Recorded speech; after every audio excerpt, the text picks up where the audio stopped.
అందరికి నమస్తే, welcome back to Shivani kitchen. ఈ రోజు రెసిపీ వచ్చేసి నేతి బొబ్బట్లు.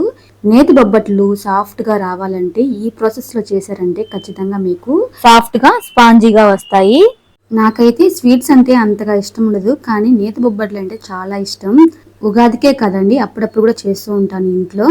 అయితే తయారీ విధానం చూద్దాం రండి. ముందుగా 1 కప్పు వరకు శనగపప్పు తీసుకొని ఒక బౌల్లోకి వేసుకొని శుభ్రంగా కడిగి 2 గంటల పాటు బాగా నానివ్వండి. నానిన పప్పుని ప్రెషర్ కుక్కర్లోకి వేసుకొని పప్పు మునిగేంత వరకు వాటర్ వేసుకొని చిటికెడంత పసుపు వేసి మంటని మీడియం ఫ్లేమ్ మీద 5 విజిల్స్ రానివ్వండి.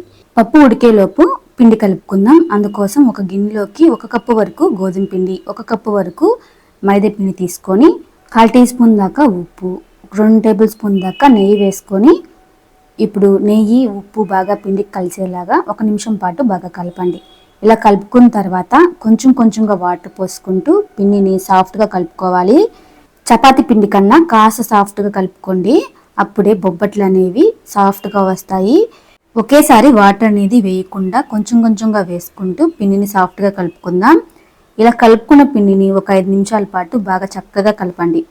అప్పుడు పిండి అనేది సాఫ్ట్గా అయ్యి బొబ్బట్లు గట్టిగా రాకుండా సాఫ్ట్గా మృదువుగా వస్తాయి. ఇలా కలుపుకున్న తర్వాత ఇందులోకి చిటికెడంత పసుపుని వాటర్లో వేసుకొని మరలా ఒక 5 నిమిషాల పాటు కలపండి. చేతికి ఏమైనా పిండి అతుక్కుంటున్నట్లయితే కాసంత నెయ్యిని రాసుకొని కలుపుకోండి. ఇలా కలిపిన పిండి పైన తడి క్లాత్ని వేసి 5 నిమిషాల పాటు పక్కనుంచండి. పప్పు 5 విజిల్స్ వచ్చిన తర్వాత ప్రెషర్ అంతా పోయిన తర్వాత మూత తీసి పప్పు అనేది ఈ విధంగా సాఫ్ట్గా ఉడికిపోవాలి. చూడండి, కాస్త వాటర్ అనేది ఉంది కదా, ఆ వాటర్ని సపరేట్ చేసేసుకొని పప్పుని బాగా మెదపండి. ఇలా పప్పుని చక్కగా మెదుపుకున్న తర్వాత పప్పుని స్టవ్ మీద ఉంచి మంటని లో ఫ్లేమ్ లో ఉంచి 1 కప్పు వరకు తురుముకున్న బెల్లాన్ని వేసుకుందాం. అందులోకి 1/2 టేబుల్ స్పూన్ దాకా యాలకుల పొడి వేసుకొని చక్కగా కలపండి. మంటని లో టు మీడియం ఫ్లేమ్ మీద అడ్జస్ట్ చేసుకుంటూ కాస్త పప్పు అనేది గట్టిపడేంత వరకు ఉడికించుకోండి. అలాగే అందులోకి 2 టేబుల్ స్పూన్ దాకా నెయ్యి వేసుకొని బాగా కలపండి. టేస్ట్ అనేది బాగుంటుంది. ఈ విధంగా బెల్లం అనేది బాగా కరిగిపోయి పప్పు అనేది ఈ విధంగా కాస్త గట్టిపడిన తర్వాత స్టవ్ ఆఫ్ చేసుకోండి. చల్లారిన తర్వాత కూడా పప్పు అనేది కాస్త గట్టిపడుతుంది. అందుకోసం ఈ విధంగా ఉన్నప్పుడు స్టవ్ ఆఫ్ చేసుకొని చల్లారిన తర్వాత ఇలా స్టైనర్లో ఇలా వడకట్టి తీసుకోండి. ఇలా తీసుకోవడం వల్ల బొబ్బట్లు అనేది బాగా చక్కగా పొంగుతాయి.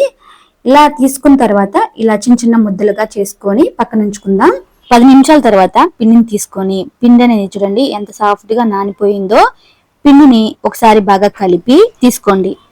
కలిపెట్టుకున్న పిండిలో నుంచి కాస్త పిండిని తీసుకొని మిగతా పిండిని తడి ఆరిపోకుండా క్లాత్ని వేసి పక్కన ఉంచుకోండి.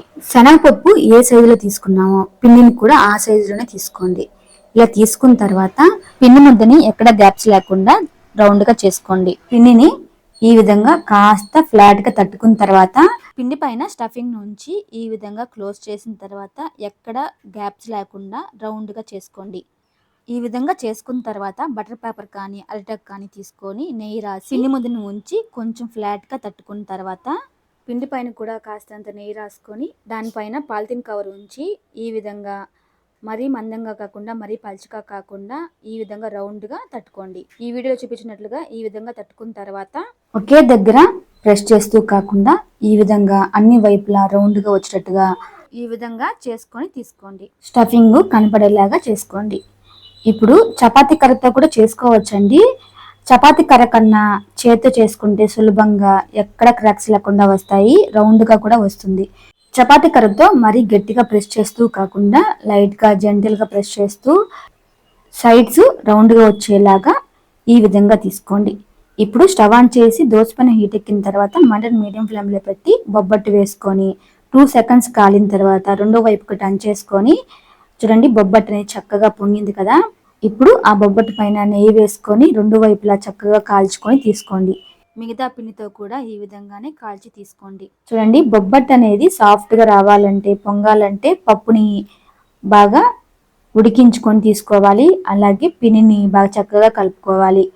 ఈ 2 టిప్స్ అనేది ఫాలో అయితే బొబ్బట్లు అనేది చక్కగా సాఫ్ట్గా వస్తాయి. అయితే ఈ విధంగా ట్రై చేసి మీ ఫీడ్బ్యాక్ని కామెంట్ చేయండి. ఈ వీడియో మీకు నచ్చితే లైక్ చేసి మరెన్నో టేస్టీ ఈజీ రెసిపీస్కి మా ఛానల్ని సబ్స్క్రైబ్ చేసుకోండి. Thanks for watching.